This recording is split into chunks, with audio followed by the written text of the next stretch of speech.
Meaning of haymaking. Haymaking. Haymaking.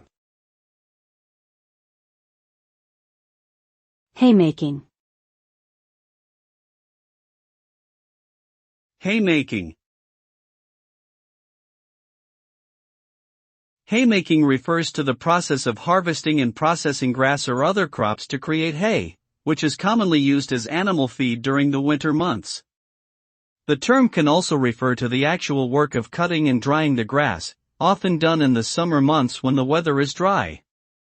Haymaking involves a series of steps, including mowing the grass, drying it in the sun, raking it into rows, and baling it for storage. The end result is a valuable source of nutrition for livestock, ensuring that they have enough food to survive during the colder months.